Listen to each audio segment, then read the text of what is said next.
Which of the following factors is most likely to contribute to an increased inflammatory response and renal injury during cardiopulmonary bypass? A. Use of anticoagulants. B. Contact with the surface of the extracorporeal circuit. C. Maintenance of normothermia. D. Use of low-flow CPB. Answer: B. Contact with the surface of the extracorporeal circuit. Explanation: the contact of blood with the surfaces of the extracorporeal circuit, particularly the oxygenator and tubing, activates an inflammatory response. This can lead to the release of pro-inflammatory cytokines and other factors that contribute to kidney injury. This phenomenon is known as pump-induced inflammation, and it plays a key role in the development of AKI following CPB. What is the primary mechanism behind renal injury in patients with pre-existing chronic kidney disease, CKD? Undergoing cardiopulmonary bypass? A. Increased likelihood of hypovolemia. B. Higher susceptibility to renal ischemia due to reduced baseline renal reserve. C. More frequent exposure to nephrotoxic agents. D. Greater fluid overload due to impaired renal function. Answer: B. Higher susceptibility to renal ischemia due to reduced baseline renal reserve. Explanation: patients with pre-existing chronic kidney disease, CKD, have reduced renal reserve, making them more susceptible to ischemic injury during CPB. Their kidneys are less able to tolerate the reduced perfusion that can occur during surgery, leading to a higher risk of AKI. The impaired function of kidneys in CKD patients contributes to the difficulty in recovering from ischemic injury. Which of the following is a potential complication of AKI in patients after cardiopulmonary bypass? A. Increased risk of gastrointestinal bleeding. B. Electrolyte imbalances leading to arrhythmias. C. Decreased platelet count and impaired clotting. D. Increased risk of stroke due to systemic hypertension. Answer: B. Electrolyte imbalances leading to arrhythmias. Explanation: one of the most concerning complications of AKI following CPB is the development of electrolyte imbalances, particularly hyperkalemia, which can lead to life-threatening arrhythmias. The kidney's inability to excrete potassium and other electrolytes is exacerbated in AKI, leading to disturbances in the heart's electrical activity.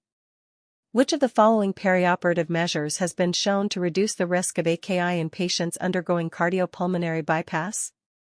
A. Avoiding the use of vasopressors during surgery. B. Administering high-dose vitamin C preoperatively. C. Ensuring strict blood pressure control with antihypertensive agents. D. Using minimally invasive surgical techniques to reduce blood loss. Answer: D. Using minimally invasive surgical techniques to reduce blood loss. Explanation: minimally invasive techniques reduce the likelihood of large blood loss and the need for transfusions, which can increase the risk of AKI. Blood loss and subsequent transfusion are associated with higher inflammatory responses and potential for renal damage. While blood pressure management and vasopressor use are critical in certain situations, minimizing surgical trauma by using minimally invasive methods helps lower the overall risk of AKI. Which of the following is a hallmark finding in the urine of patients with AKI after cardiopulmonary bypass? A. Presence of RBC casts. B. Muddy brown granular casts. C. Hyperproteinuria. D. Increased urine-specific gravity. Answer: B. Muddy brown granular casts. Explanation: muddy brown granular casts in the urine are a hallmark of acute tubular necrosis, ATN, which is the most common form of AKI following cardiopulmonary bypass. These casts are formed from sloughed renal tubular cells and indicate tubular damage. RBC casts may indicate glomerulonephritis, while proteinuria and high specific gravity may be seen in various types of kidney disease but are not as specific to ATN. Which of the following treatment modalities is commonly used to manage fluid overload in patients with AKI following cardiopulmonary bypass? A. Diuretics. B. Hypertonic saline. C. For albumin administration. D. Hemofiltration or dialysis.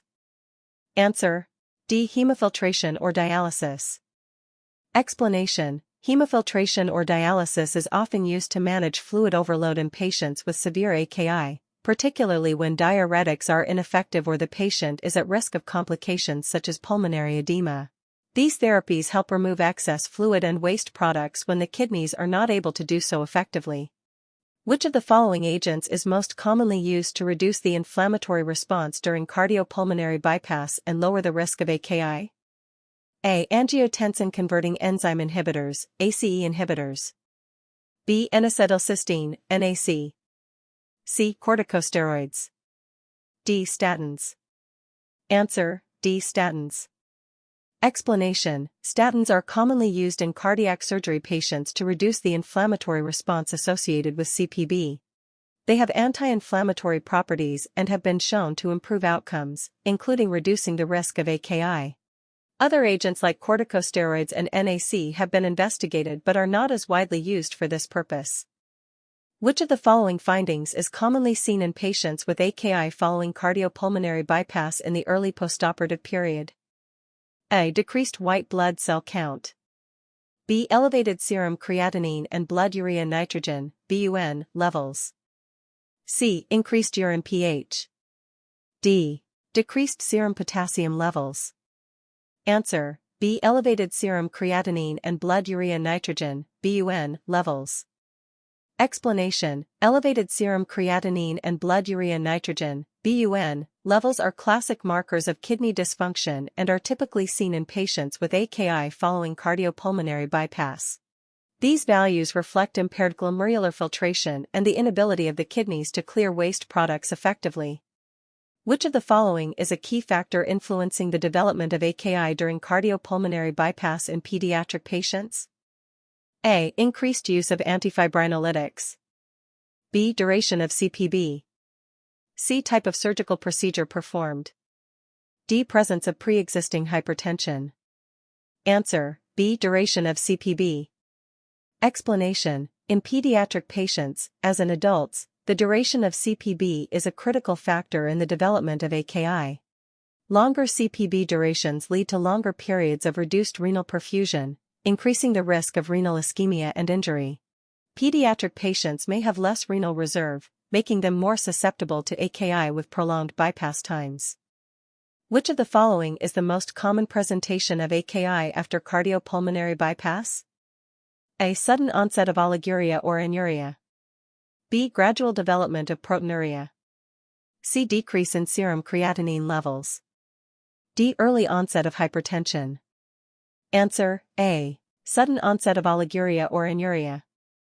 Explanation: AKI after CPB often presents with sudden onset of oliguria, low urine output, or anuria, lack of urine output. This is typically seen within the first 48 to 72 hours post-surgery.